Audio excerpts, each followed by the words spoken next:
प्रणाम, मैं हूं हिमांशु द्विवेदी और स्वागत है आपका हमारी खास पेशकश सार्थक संवाद में।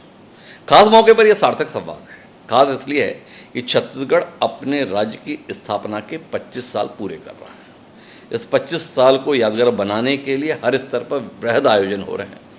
देश के प्रधानमंत्री नरेंद्र मोदी स्वयं छत्तीसगढ़ आ रहे हैं, तमाम कार्यक्रमों में शिरकत कर रहे हैं। और उसमें एक बड़ा महत्वपूर्ण कार्यक्रम जो है वो यह है कि छत्तीसगढ़ को अपनी नई विधानसभा भी मिलने जा रही है। तो अब ऐसे दो मौके हो गए, एक छत्तीसगढ़ के 25 साल और दूसरा छत्तीसगढ़ की नई विधानसभा। तो ऐसे मौके पर आज हम एक ऐसे शख्स के साथ हैं जो छत्तीसगढ़ की इस 25 साल की यात्रा के महज साक्षी नहीं है, बल्कि उनके हिस्से में बहुत कुछ करने का मौका भी शामिल रहा। 25 साल के दौरान उन्हें 15 साल इस राज्य के मुख्यमंत्री के तौर पर दायित्व निभाने का मौका मिला। और जिस विधानसभा का लोकार्पण मोदी जी के द्वारा होने जा रहा है, उस मौके पर वह विधानसभा अध्यक्ष की भूमिका में भी है। आप समझ ही गए, हम बात कर रहे हैं छत्तीसगढ़ की सियासत के सबसे बड़े चेहरे डॉक्टर रमन सिंह की, जो वक्त के साथ अब दलगत राजनीति से ऊपर आम आदमी की निगाह में सर्वमान्य नेता के तौर पर देखे जाते हैं। तो इस 25 साल की यात्रा और नई विधानसभा के लोकार्पण, दोनों विषयों पर बात करेंगे आज डॉक्टर रमन सिंह जी। डॉक्टर साहब, बहुत बहुत स्वागत आपका इस खास मौके पर। और शुरुआत यहाँ से करते हैं कि जब छत्तीसगढ़ राज्य का मध्य प्रदेश विधानसभा में संकल्प प्रस्तुत हुआ था, उस समय पर भी आप उस सदन का हिस्सा थे। ईश्वर की कुछ आप पर ऐसी कृपा रही कि जब उस संकल्प को मूर्त रूप देने के लिए संसद में प्रस्ताव आया तो उस सदन का भी आप हिस्सा थे। तो जानना ये है कि जब प्रस्ताव आया था तब कितना भरोसा था, और जब प्रस्ताव के अनुसार राज्य गठन होने जा रहा था तो कितनी उम्मीदें थी। थोड़ा अतीत के पन्नों को पलटेंगे हमारे तक। ये यात्रा, लंबी यात्रा छत्तीसगढ़ के निर्माण की, वो चाहे छत्तीसगढ़ का वो स्वरूप जब वो CPN बरार का हिस्सा था, नागपुर राजधानी हुआ करती थी। 56 में भाषा के आधार पे प्रांतों का जब गठन हुआ तो मध्य प्रदेश का गठन हुआ। उस समय भोपाल राजधानी थी। और फिर 2000 आते आते एक संकल्प मध्य प्रदेश के विधानसभा में पास किया था, और वो विधानसभा अशासकीय संकल्प था जी, शासन का भी संकल्प नहीं था, मगर उसकी खासियत थी कि सर्वसम्मति से पास हुआ। उसके बाद घटनाक्रम में तेजी के साथ बदलाव आया। माननीय अटल बिहारी वाजपेयी जी का छत्तीसगढ़ प्रवास हुआ, रायपुर में सभा हुई, लोकसभा का समय था। उन्होंने उस पूरे सभा में जोर शोर से घोषणा की कि 11 में 11 सीट दीजिए, मैं छत्तीसगढ़ राज्य आपको दूंगा। 11 सीट तो नहीं मिली, मगर छत्तीसगढ़ राज्य का गठन हुआ। मगर जब लोकसभा में माननीय लाल कृष्ण आडवाणी जी इस बिल को प्रस्तुत कर रहे थे, और उस समय लोकसभा में मेरी उपस्थिति थी, मैं राज्य मंत्री की हैसियत से था, तो उस दिन ये भरोसा हो गया। मध्य प्रदेश में तो लगता था कि सिर्फ और सिर्फ ये दिखाने का मामला है, मगर जब दिल्ली में जब ये प्रस्ताव पास हुआ तो लगा कि अब छत्तीसगढ़ का निर्माण तय है। और ये संकल्प शक्ति माननीय अटल बिहारी वाजपेयी जी की, आडवाणी जी की थी कि आज छत्तीसगढ़ का निर्माण हो चुका है। आपसे समझना चाहूँगा थोड़ा अतीत के पन्नों पर। उस समय वाकई आप लोगों को जरूरत लगती थी कि अलग राज्य की जरूरत है, या चूंकि कुछ करना होता है तो चलो अलग छत्तीसगढ़ राज्य की बात कर लें? क्योंकि उत्तराखंड के संदर्भ में देखें, झारखंड के संदर्भ में देखें तो बड़े जन आंदोलन दिखाई देते थे, पर छत्तीसगढ़ के संदर्भ में ऐसे जनता सड़कों पर उतरी हो, नेता सड़कों पर उतरे हो, ऐसे दृश्य दिखे नहीं थे। तो फिर छत्तीसगढ़ की जरूरत महसूस क्यों हो रही थी? बड़ा जन आंदोलन इस रूप में नहीं हुआ, मगर छत्तीसगढ़ के निर्माण की बात छत्तीसगढ़ के लोगों के मन में बसी हुई थी। क्योंकि छत्तीसगढ़ पूरे दौर में, मध्य प्रदेश हो या CPN बरार हो, क्षेत्रीय असंतुलन का शिकार रहा। डेवलपमेंट के कोई काम छत्तीसगढ़ में नहीं हुए। हम लोग विधायक थे मध्य प्रदेश में जी, एक एक छोटे छोटे काम के लिए हम लोग 2-2, 5-5 किलोमीटर की सड़क निर्माण के लिए 10-10, 20-20 चक्कर लगाना पड़ता था। मुख्यमंत्री महीने में, साल में 2 बार आ जाए छत्तीसगढ़ तो बहुत है। तो ये एक प्रकार से जनप्रतिनिधियों के मन में भी और आम आदमी के मन में भी विकास के ना होने की वजह से ये बात तो थी कि नया राज्य बनने से नई संभावनाओं के दरवाजे खुलेंगे। चलिए, अब नया राज्य बना, आप तो एक अलग भूमिका में थे, केंद्र में मंत्री थे। अजीत जोगी प्रदेश के प्रथम मुख्यमंत्री के तौर पर हमारे बीच में आए। शुरुआती अनुभव कैसा रहा जब एक साथ आपके 16 विधायक भाजपा से कांग्रेसी हो गए? उस समय लगा नहीं गलती हो गई, छोटा राज्य कई तकलीफें देता है। क्या ऐसे किसी अनुभव से गुजर रहे थे, ये क्या कर बैठे हम?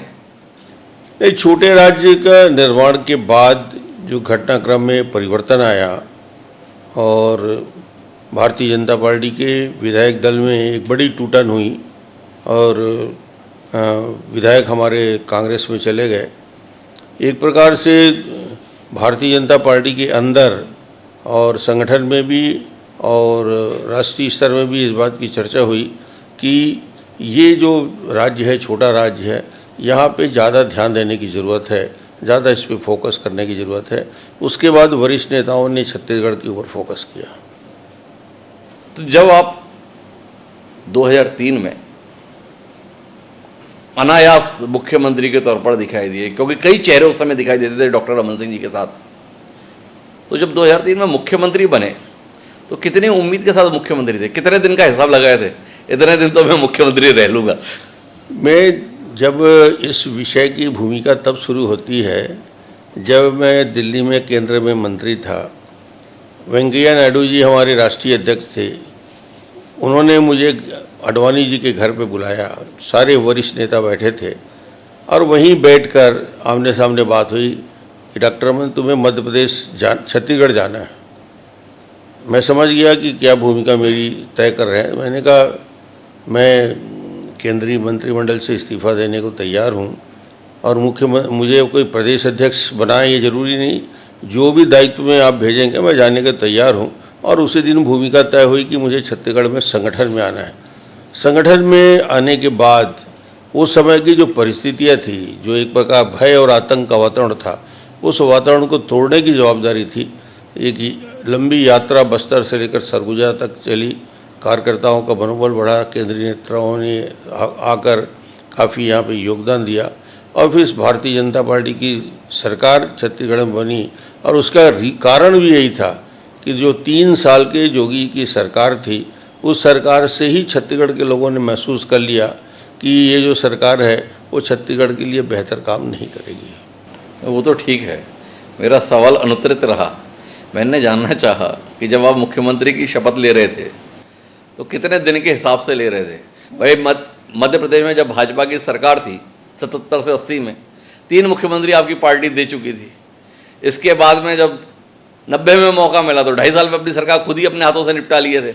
तो 2003 में जब मौका आ रहा था तो डॉक्टर रमन सिंह कितनी उम्मीद के साथ, दिन, महीने, साल, क्या हिसाब था? मैं जब मुख्यमंत्री के शपथ ग्रहण की तैयारी में लगा था, उसी समय उसके पैरेलल भारतीय जनता पार्टी के विधायकों को तोड़ने की साजिश चल रही थी। और वो साजिश चल रही थी, पैसे का लेन देन की बात थी, सरकार को ना बनने देने की षड्यंत्र चल रहा था। और उस घटनाक्रम को देखते हुए केंद्रीय नेतृत्व यहाँ पे राजनाथ सिंह आए और अरुण जेटली आके बीजेपी कार्यालय में बैठ के उस षड्यंत्र का पर्दाफाश करके थाने में रिपोर्ट दर्ज कराए। और निश्चित बात है कि पहले दिन से ही षड्यंत्र की भूमिका रखी गई और ये लगता था कि क्या शायद और भविष्य में वो दिक्कत आएगी। केंद्र में कांग्रेस की सरकार थी तोड़फोड़ करने वाली, मगर मुझे लगता था कि ये 5 साल का कार्यकाल चुनौतीपूर्ण पहले दिन से है, तो ज़्यादा से ज़्यादा लोगों को जोड़ के रखना पड़ेगा। जब आपने मुख्यमंत्री पद संभाला तो आपने अजीत जोगी से सत्ता संभाली थी। अजीत जोगी के संदर्भ में माना जाता है कि वो बड़े दक्ष प्रशासनिक अधिकारी रहे और प्रशासनिक दक्षता के साथ नए राज्य को स्वरूप दे रहे थे। आपने जब पदभार संभाला तो क्या आकलन रहा आपका? जोगी किस रास्ते पे थे? जोगी सरकार की दिशा क्या थी? और उस दिशा पर आगे बढ़ने के लिए आप तत्पर हुए या उससे अलग दिशा लेने के लिए आप मजबूर हुए? जोगी की सरकार की दिशा बिल्कुल अलग थी और छत्तीसगढ़ की तासीर के अनुसार छत्तीसगढ़ को विकसित करने की भावना, छत्तीसगढ़ के उस समय की आबादी 2 करोड़ के आसपास रही होगी, लोगों की जनता के मन में था। मगर जिस तरीके से अजीत जोगी ने छत्तीसगढ़ को चलाया, जो भय आतंक की कार्रवाई, रायपुर के सड़कों में राजनीतिक दलों की हत्याएं और जिस प्रकार की जातिवाद का जहर उगलने की साजिश चली। मुझे लगा कि ये रास्ता नहीं है। छत्तीसगढ़ शांति और सद्भावना से चलेगा। छत्तीसगढ़ का रास्ता है सबको गले मिला के चलना और किसी को भी दुश्मन ना मान के एक स्पष्ट रूप से पूरे छत्तीसगढ़ को साथ लेके चलने का। और मुझे लगता है कि छत्तीसगढ़िया जो भाव है वो वही भाव है कि आप भय आतंक की बदौलत सरकार नहीं चला सकते, लोगों को सबको साथ लेके, और इसमें सफलता हासिल हुई। तो अपन 25 साल के सफ़र पे दृष्टि डालते रहते, क्योंकि अगर मैं आपके 15 साल की या 25 साल की अलग अलग बात करूँ तो बहुत लंबी बात हो जाएगी। 25 साल पहले जो छत्तीसगढ़ था, तो बताया जाता है कि जन आकांक्षाओं के तहत राज्य का गठन हुआ, पर अनुभव भी आता है कि जन आकांक्षाओं पर कम ध्यान जाता है। नेताओं की आकांक्षाएं जरूर पूरी हो जाती हैं, एक मुख्यमंत्री है, 2 मुख्यमंत्री, मंत्रियों की संख्या बढ़ जाती है, बाकी चीज़ें बढ़ जाती हैं, पर राज्य कहाँ पहुँचा, राज्य के लोग कहाँ पहुँचे? तो ये समय आज उसका मूल्यांकन करने का। 25 साल होने के बाद डॉक्टर रमन सिंह अब दलगत राजनीति से ऊपर उठ चुके हैं। निरपेक्ष भाव से बता सकते हैं छत्तीसगढ़ कहाँ पहुँचा, कहाँ चूके और कहाँ हासिल किए? देखिए, छत्तीसगढ़ का निर्माण जिन जनता के विश्वास के आधार पे हुआ, मुझे आज भी ख्याल है 2003 का जब मैंने शपथ लिया तो छत्तीसगढ़ का कुल बजट 9,400 करोड़ का था। जी। देश का सबसे बड़ा 9वां राज्य छत्तीसगढ़, जिसकी बड़ी आबादी, उसमें सीमित बजट पे काम करना।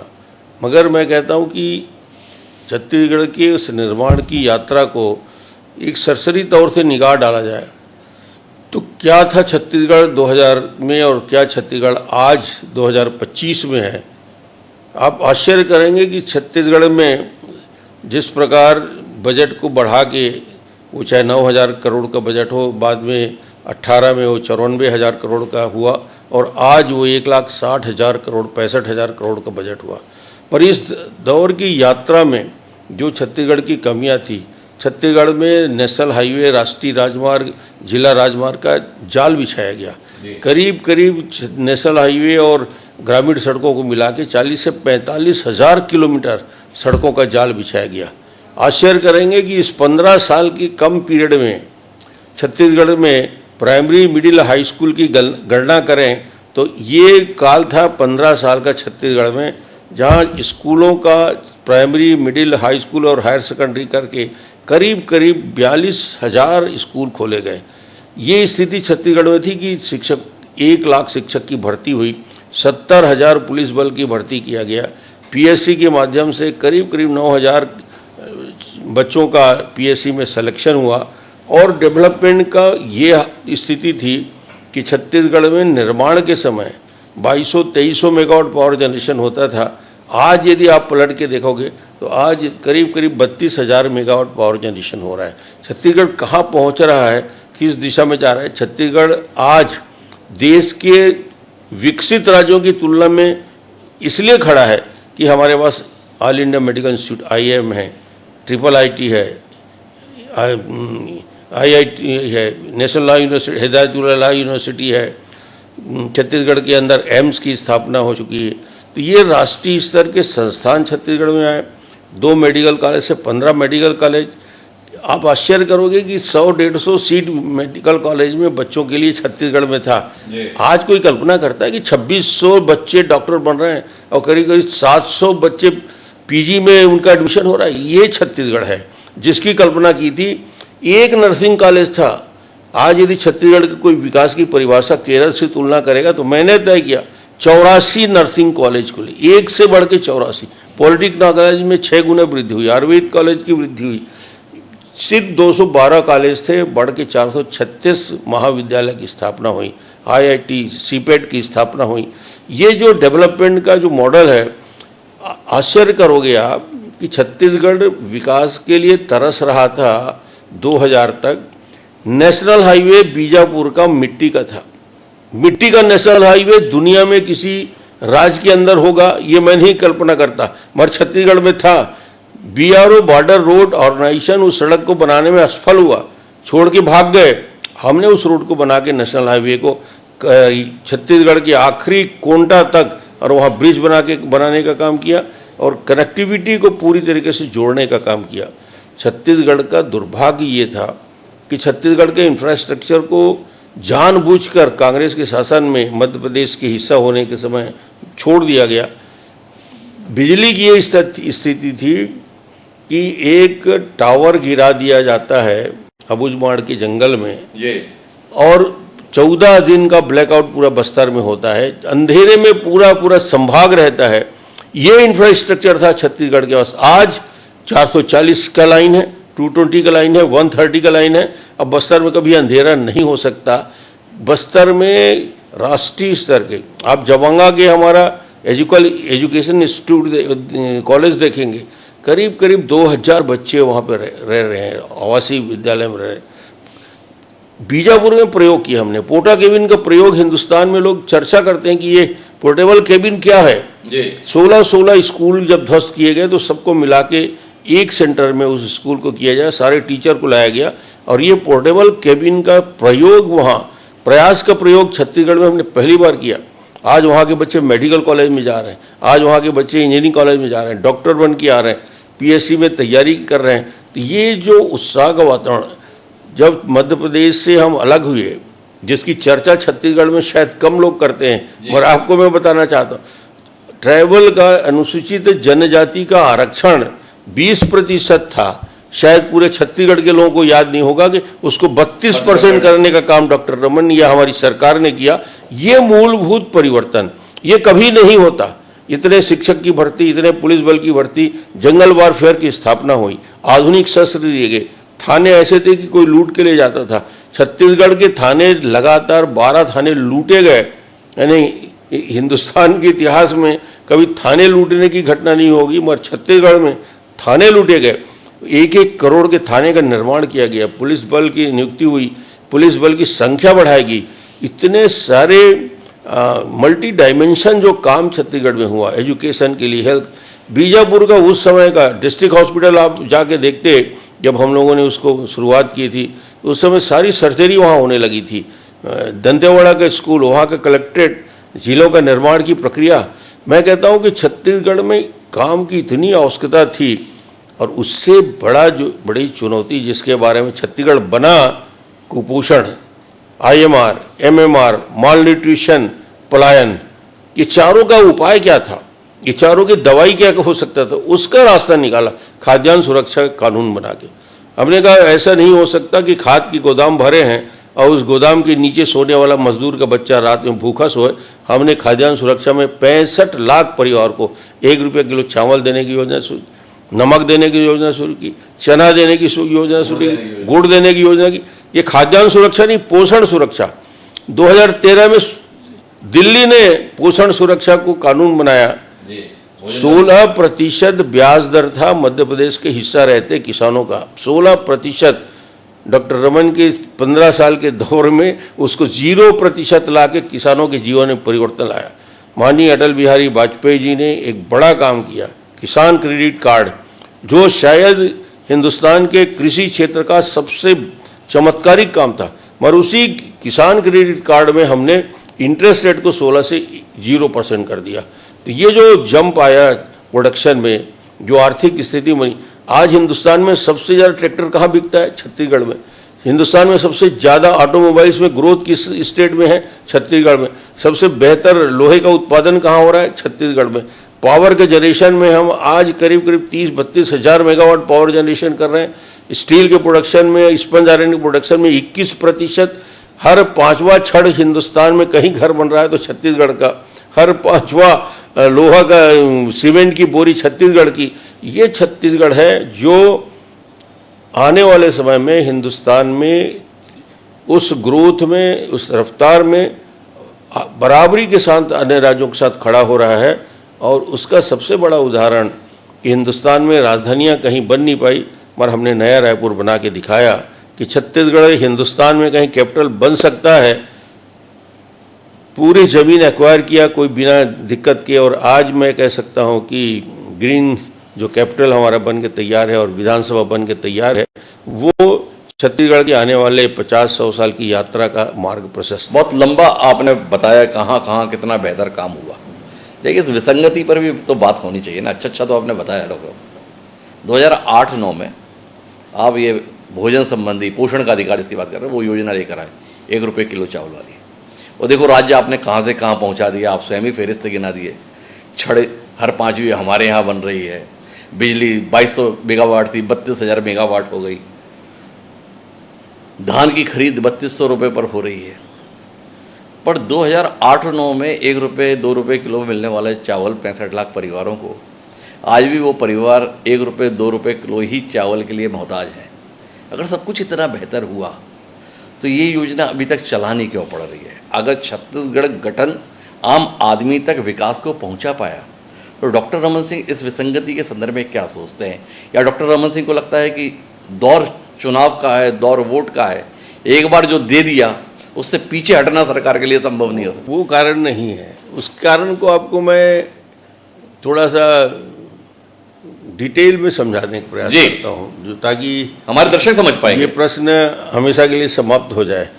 छत्तीसगढ़ में जो कृषक हैं और भूमिहीन मजदूर हैं, इनका रेशो यदि आप देखोगे कि छत्तीसगढ़ के अंदर जो खाते की स्थिति है और 1 एकड़ और आधा एकड़ जमीन के खातेदारों की संख्या करीब करीब आधे से ज़्यादा है, और भूमिहीन मजदूरों की संख्या जो कृषि करते हैं, जो अधिया में खेती लेते हैं, जो मजदूरी करते हैं किसान, क्या उनकी संख्या छत्तीसगढ़ में बहुत है। वो वर्ग जो मजदूरी करके किसानों के बीच लिए काम करता है, वो वर्ग हमेशा उत्पादन करता है मगर ज़मीन उसका नहीं होता। उस वर्ग के लिए जो छत्तीसगढ़ में जो योजना बनाई है, और जहाँ अनुसूचित जाति और जनजाति की आबादी 44% से ज़्यादा है, जहाँ बस्तर, दंतेवाड़ा, सुकमा, कोंटा और उस दूरस्थ अंचल में जहाँ उत्पादन की क्षमता बहुत कम थी और आज भी है, मुझे लगता है कि कुपोषण की जो तकलीफ मैं जो बता रहा था, कुपोषण दवाई से ठीक नहीं हो सकता जब तक भरपेट खाना ना मिले। तो उसके लिए हमने रास्ता निकाला कि चावल, और आज भी मैं समझता हूँ छत्तीसगढ़ का एक वर्ग है जो धान बेचता है, जो 1,165 लाख मीट्रिक टन चावल बेच रहा है, 35,000 करोड़ उसके पास जा रहा है, किसान के पास। और वहीं किसान का एक दूसरा वर्ग भी है जो करीब करीब आधे की संख्या में है, जो मजदूरी करके जीवन यापन करता है। उसको 1 रुपया किलो चावल देना उनके जीवन की आवश्यकता है। और मुझे लगता है कि छत्तीसगढ़ में इस योजना को हमने लागू किया तो ये बस्तर और सरगुजा में लोगों ने कोदो, कुटकी और कनकी खाना बंद कर दिया। और ये आप देखोगे इसका असर पूरे के पूरे डाटा यदि आज निकाल के मैं पूरा डिस्कस करने के तैयार हूँ। IMR में फ़र्क क्यों आया, MMR में क्यों फ़र्क आया,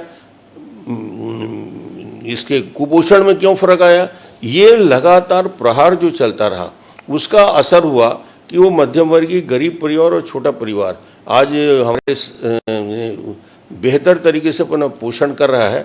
और इस योजना को मैं समझता हूँ, मैंने जब लागू किया तो आलोचना हुई, मगर आज पूरे देश में योजना लागू हो गया।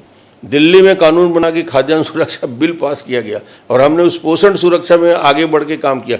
इसलिए आज उसकी आवश्यकता है कि छत्तीसगढ़ में जो परिस्थितियाँ थी राज्य के निर्माण के बाद, अब धीरे धीरे हम बेहतर छत्तीसगढ़ की ओर आगे बढ़ रहे हैं।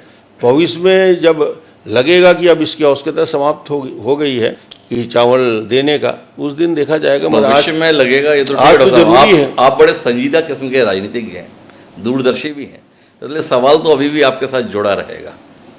अगर 2007-8 में डॉक्टर रमन सिंह के दौर में शुरू हुई योजना 18 साल बाद भी उसी स्वरूप में बरकरार रखने के लिए सरकार मजबूर है और सरकार 2047 नवा अंजोर का विज़न प्रदेश के सम्मुख प्रस्तुत कर रही है, क्या डॉक्टर रमन सिंह का आकलन है कि 2047 में जो नवा अंजोर है, जो विकसित छत्तीसगढ़ है, उसमें ये 65 लाख परिवार 1 रुपये 2 रुपये किलो चावल के लिए मोहताज रहेंगे, या ये दृष्टि जा रही है कि तब तक ऐसी जरूरत की स्थितियों को खत्म कर देंगे, वो विकसित छत्तीसगढ़ होगा जिसमें ऐसे अनुदान के भरोसे पर, ऐसी राहत के भरोसे पर पोषण उपलब्ध कराने की मजबूरी नहीं रहेगी? सवाल तो है ना। नहीं, 2047 की यात्रा तो लंबी है, मगर छत्तीसगढ़ में मैं समझता हूँ कि सिर्फ और सिर्फ आदमी की आवश्यकता चावल नहीं है, उसके जीवन की बहुत सारी आवश्यकता है। उसको हेल्थ फैसिलिटी चाहिए, उसको अपने लिए घर की अवस्था चाहिए, उसको बिजली चाहिए, पानी चाहिए।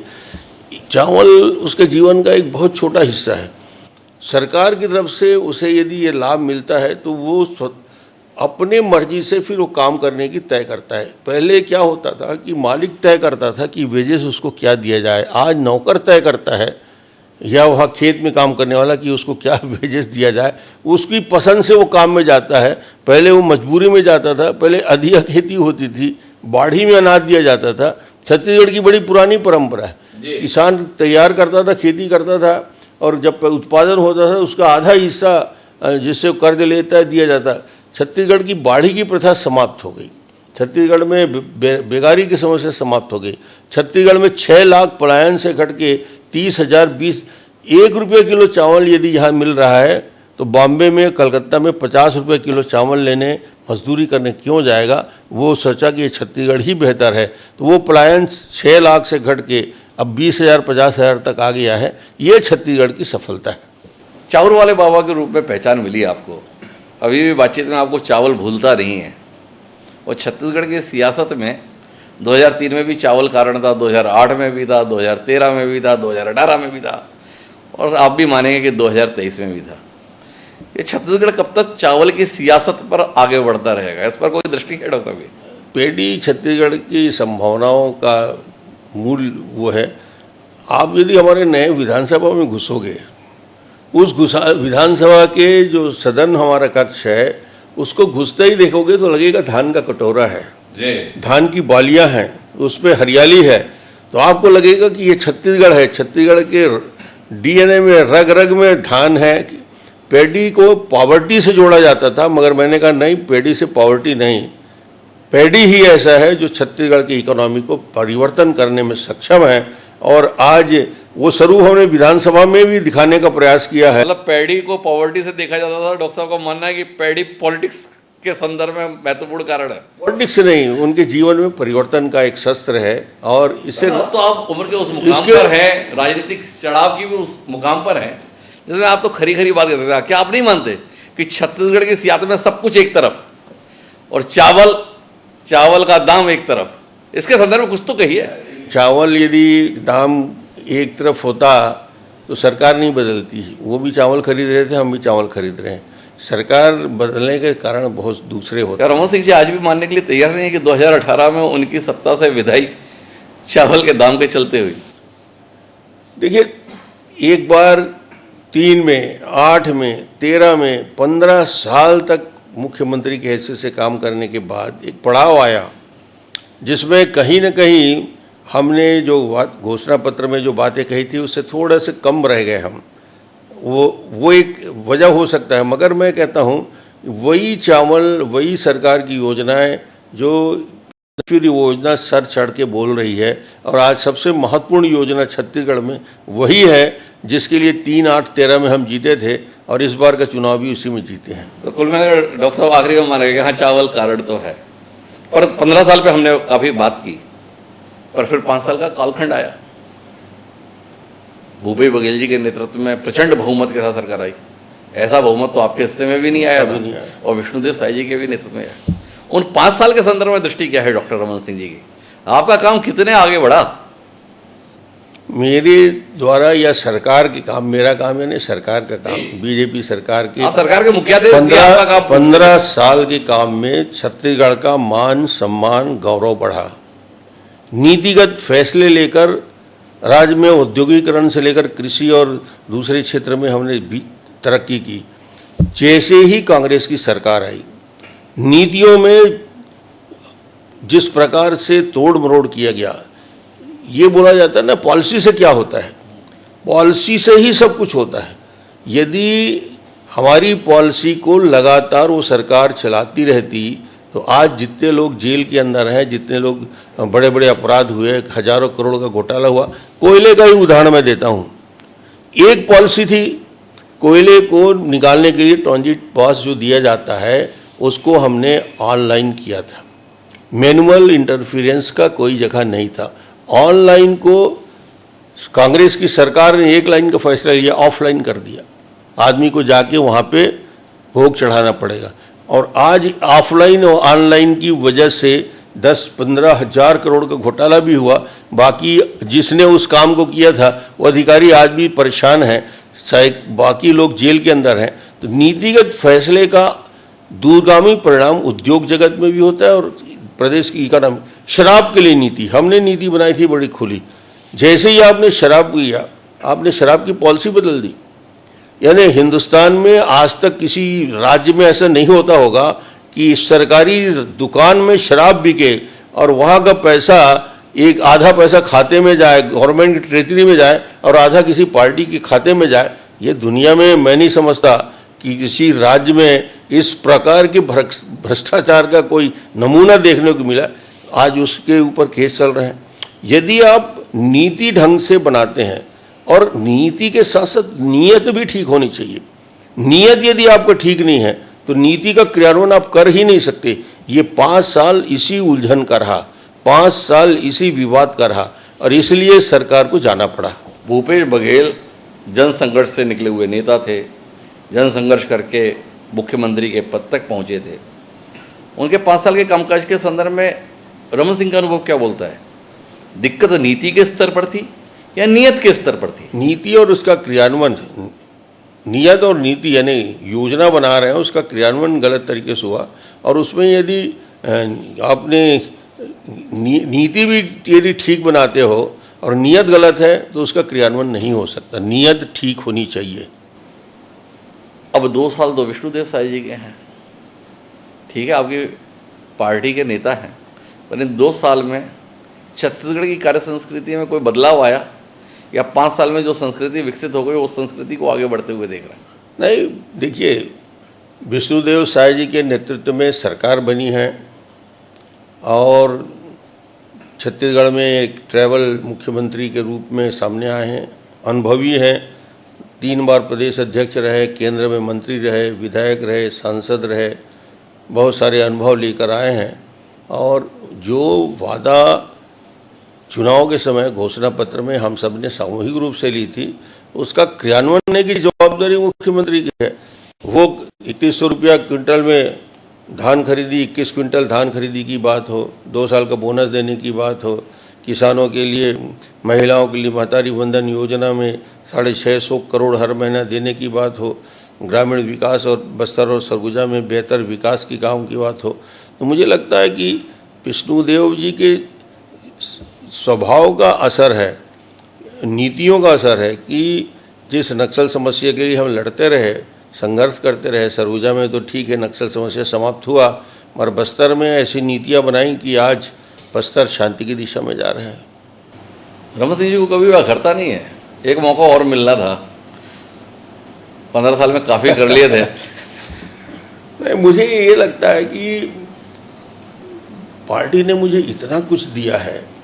अरे आपके लिए थोड़े पूछ रहे, प्रदेश के लिए मैं पूछ रहा हूँ, बता रहा हूँ, मैं पार्षद से केंद्र में मंत्री बनाया, प्रदेश अध्यक्ष बनाया, दिल्ली में मंत्री रहते हुए काम किया, 1 बार 2 बार 3 बार केंद्र में मंत्री बनाया। किसी आदमी को कोई राजनीतिक दल इतना भी दे सकता है, ये मेरी कल्पना नहीं थी।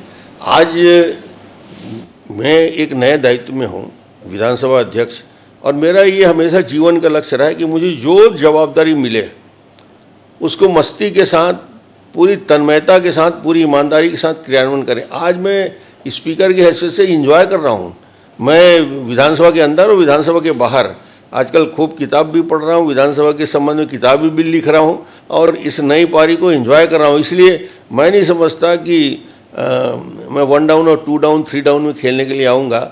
मैं समझता हूँ कि उस तरफ की एक पारी की मेरी बैटिंग हो गई है, अब मैं दूसरी पारी में खेल रहा हूँ।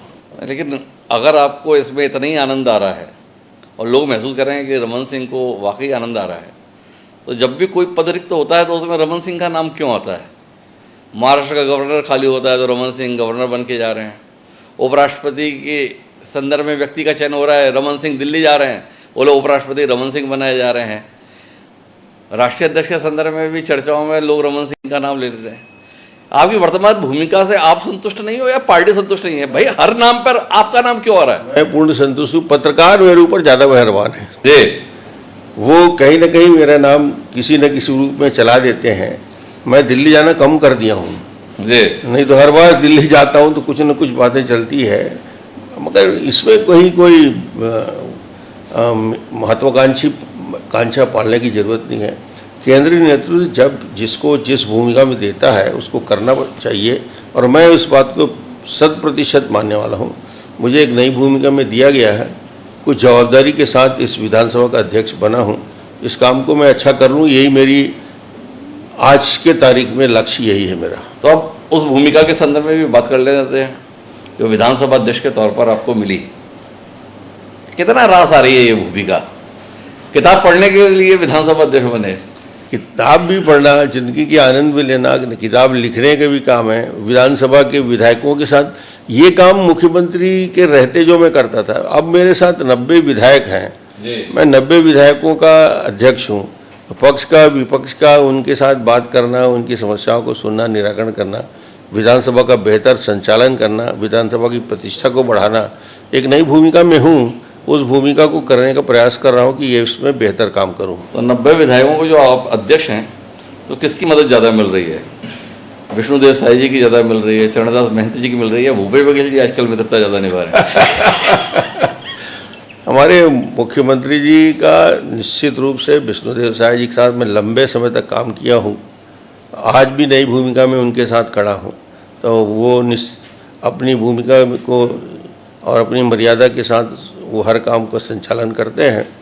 जहाँ तक सवाल है कि चरणदास के साथ क्या संबंध है या भूपेश जी के साथ क्या संबंध है, तो विपक्ष में चरणदास जी नेता प्रतिपक्ष हैं, उनके साथ निश्चित रूप से हमेशा अच्छे संबंध रहेंगे ही, उससे दूर होने का सवाल ही नहीं पैदा होता। भूपेश के साथ भी जो संबंध जैसे थे वैसे ही हैं जी। कोई कैसे थे?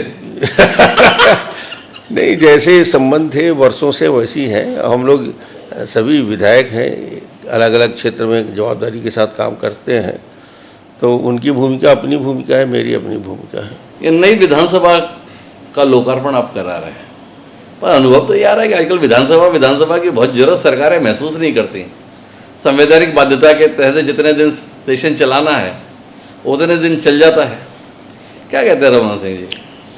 मेरी ये मान्यता थी कि जैसे ही मैं मुख्यमंत्री के उस कालखंड में रहा, तो मुझे लगा कि छत्तीसगढ़ की विधानसभा जो एक जल संसाधन विभाग का रिसर्च इंस्टीट्यूट था, उस जगह पे इस विधानसभा की स्थापना हमने की है, और विधानसभा के दायित्व का पूरा निर्वहन यहाँ पे हो नहीं पाएगा। आगे आने वाले समय में नए विधानसभा का सीमांकन होना है जी। करीब 20 से 25% सीट बढ़ेगी। वो सीट बढ़ने के साथ साथ यदि आज हम 90 हैं तो 120-25 तक पहुंच जाएंगे, और उसके आगे आने वाले 25-30 साल बाद फिर से होगी तो 150-200 तक हो जाएंगे। तो हमने भविष्य की योजना को लेकर आने वाले 50-100 साल के लिए योजना बनाई है, और आज वहाँ 200 सीटों का एकोमोडेशन जगह है, 500 सीटों का ऑडिटोरियम है पत्रकारों के लिए, और दर्शक दीर्घा में करीब 325 सीट वहाँ पर रखा है। एक ग्रीन और इको फ्रेंडली, जिसमें सोलर एनर्जी भी है, जिसमें वाटर के लिए, पानी के लिए को बेहतर तरीके से उसके संचालन के लिए रेन वाटर हार्वेस्टिंग की व्यवस्था है।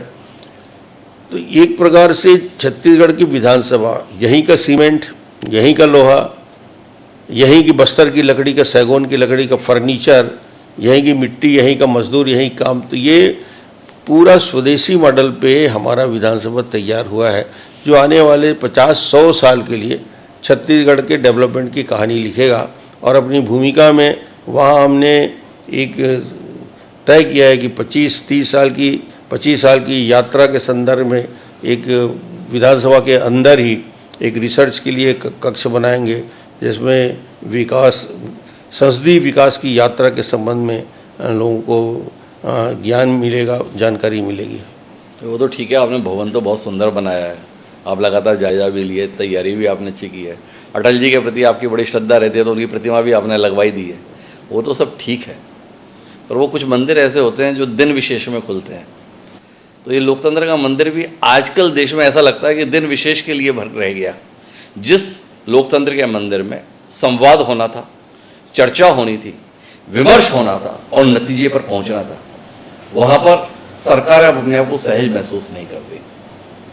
डॉक्टर रमन सिंह, इस विसंगति के संदर्भ में कोई दृष्टि देखते हैं? इतने संसदीय सम्मेलनों में आप शिरकत कर रहे हैं, क्या आपको नहीं लगता है इन विधानसभाओं की बैठकें बढ़नी चाहिए। ये इस बात के लिए हर विधानसभा में करीब करीब सहमति है। और जब हम स्पीकर के कॉन्फ्रेंस में बैठते हैं पूरे देश भर के और कॉमनवेल्थ पार्लियामेंट एसोसिएशन सीपीए की बैठकों में जाते हैं तो इस बात की चिंता हर जगह है कि बैठकों की संख्या जो पहले थी वो कम होती जा रही है और बजट जैसे विषय में भी गिलोटिन होता है और उसको पास कर दिया जाता है। हमारी कोशिश ये होनी चाहिए कि हर विधानसभा में ज़्यादा डिस्कशन हो, ज़्यादा चर्चा विचार विमर्श हो। और विधानसभा का काम ही विधान बनाना है, कानून बनाना है। उस कानून के बनाने की प्रक्रिया में और ज़्यादा से ज़्यादा लोगों की भागीदारी हो। मगर मैं कहता हूँ कि विधानसभा सिर्फ 80 दिन चलता है ये नहीं होता। विधानसभा 365 दिन चलने वाली संस्था है। विधानसभा के बैठक जब स्थगित होते हैं तो हमारी जो अलग अलग 12-15 समितियां हैं, पीएससी की समिति है, पब्लिक अकाउंट कमेटी है, अन्य कमेटियां हैं जो फाइनेंशियल कमेटी है, उसकी लगातार बैठक होती है और ये डिपार्टमेंट के कामों की समीक्षा, सीएजी के रिपोर्ट की समीक्षा करती है। तो मुझे लगता है कि बाकी दिनों में भी 365 दिन विधानसभा सक्रिय रहता है, विधायक सक्रिय रहते हैं, समितियों के अध्यक्ष सक्रिय रहते हैं और ये जो ब्यूरोक्रेसी है उस ब्यूरोक्रेसी को कंट्रोल करने के लिए, उसको संतुलित करने के लिए ये समितियों की एक महत्वपूर्ण भूमिका रहती है। डॉक्टर रमन सिंह, विष्णुदेव साय और चरणदास महंत तीनों ही शख्स संबंधों की दृष्टि से धनी माने जाते हैं, सदव्यवहार के लिए ख्यात हैं, परस्पर संबंध भी ठीक हैं। डॉक्टर रमन सिंह की इच्छा नहीं है कि देश में एक रोल मॉडल बने। अगर नया विधानसभा परिसर बना है तो ये विधानसभा बैठकों के संदर्भ में देश में एक नज़ीर बने, बैठकें नियमित रूप से हों, दीर्घ अवधि तक हों। इस दिशा में कुछ पहल वहल करने का मन है?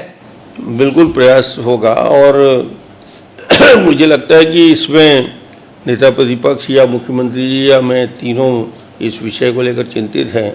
आने वाले समय में प्रयास होगा कि ज़्यादा से ज़्यादा बैठकें हों, ज़्यादा से ज़्यादा विधायी काम हो, ताकि छत्तीसगढ़ की जनता के लिए जिनके लिए विधानसभा बना है, जिनके लिए ये पूरी प्रक्रिया हम करते हैं, उनके लिए हम बेहतर काम कर सकें। देश में तमाम शख्सियत मौजूद हैं। नवीन विधानसभा के लोकार्पण के लिए आपने नरेंद्र मोदी जी को चुना, विशेष तौर पर आमंत्रण देने के लिए आप दिल्ली गए थे। नरेंद्र मोदी ही क्यों? आज देश में नरेंद्र मोदी जी से बेहतर संसदीय प्रक्रियाओं का जानकार और उसका लगातार क्रियान्वयन करने वाला व्यक्ति 24 साल की यात्रा, मुख्यमंत्री के तौर में फिर प्रधानमंत्री के तौर में कंटिन्यूअस। और कोई आदमी अपने दायित्व के प्रति इतना ईमानदार हो सकता है कि 24 साल में 25वें साल की यात्रा में एक दिन छुट्टी ना ले। जो गुजरात में मुख्यमंत्री बनते ही भीषण अर्थक्वेक हुआ, उसको संभालते हुए गुजरात को एक नई दिशा में ले जाने का काम किया।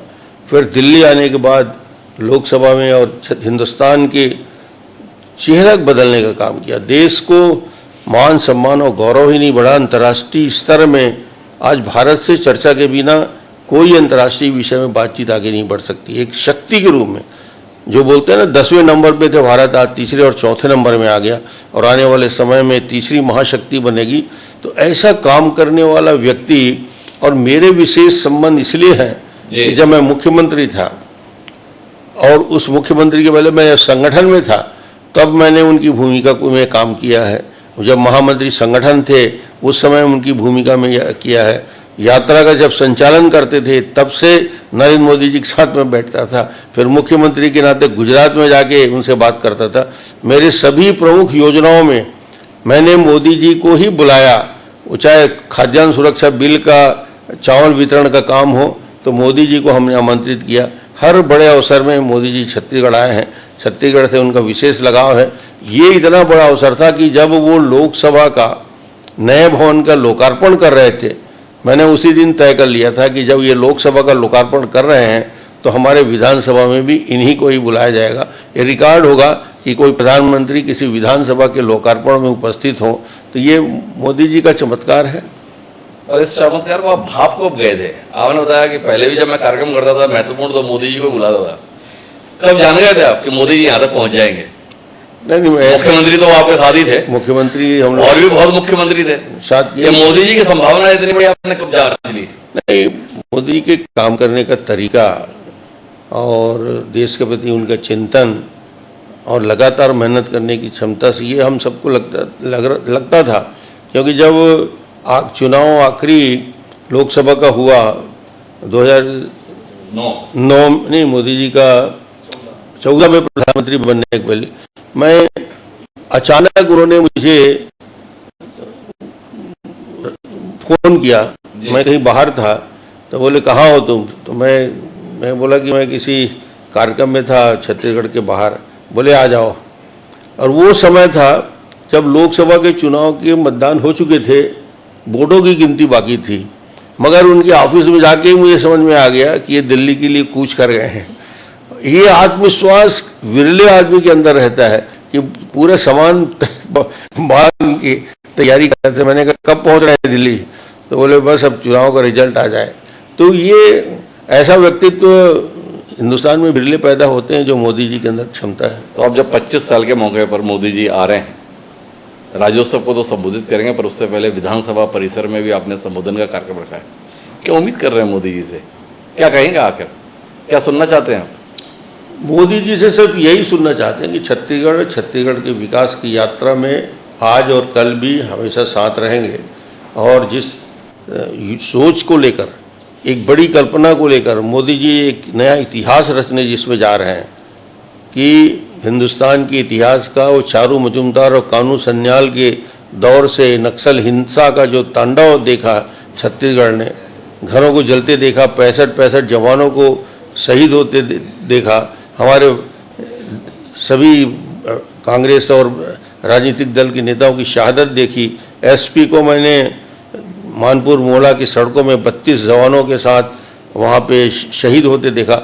उस दिन से ये दिमाग में ये था कि क्या ये दिन आएगा कि हम पूरे छत्तीसगढ़ को शांति की दिशा में ले जाएंगे। तो ये मोदी जी का ही चमत्कार है, अमित शाह का ही चमत्कार है कि मार्च 2026 को छत्तीसगढ़ पूर्णतः नक्सल समस्या से मुक्त होगा और विकास की नई दिशा तय होगी।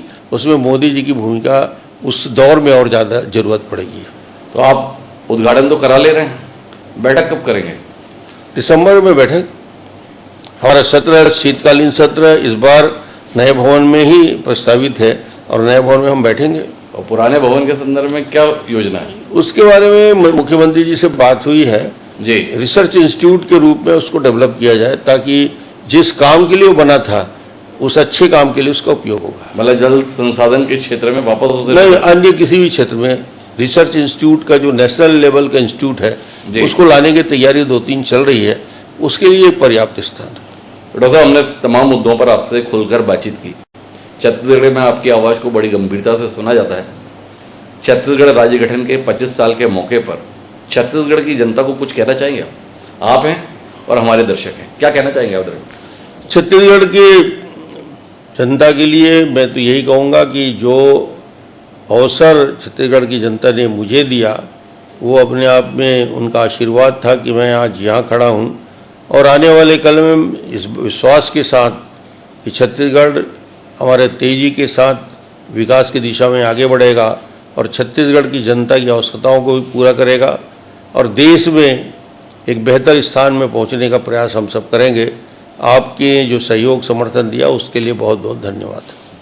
तो ये थे डॉक्टर रमन सिंह, जिन्होंने अपनी शालीनता, सज्जनता और शुचिता से छत्तीसगढ़ को देश में एक नई पहचान दिलाई। 25 साल पूरे होने के मौके पर उन्हें संतुष्टि है कि जिन कल्पनाओं के साथ अटल बिहारी वाजपेयी ने छत्तीसगढ़ के निर्माण की आधारशिला रखी थी, उसे एक सुंदर इमारत का स्वरूप दिया जा सका है। और उन्हें लगता है अभी बहुत कुछ काम करना बाकी है, जो विष्णुदेव साय के नेतृत्व में और छत्तीसगढ़ की पूरी जनता मिलकर कर रही है। तो आपका बहुत बहुत धन्यवाद डॉक्टर साहब, हमारे साथ इस महत्वपूर्ण मौके पर चर्चा का हिस्सा बनने के लिए। और आज के इस कार्यक्रम में इतना ही। दीजिए मुझे याद, सदा प्रणाम।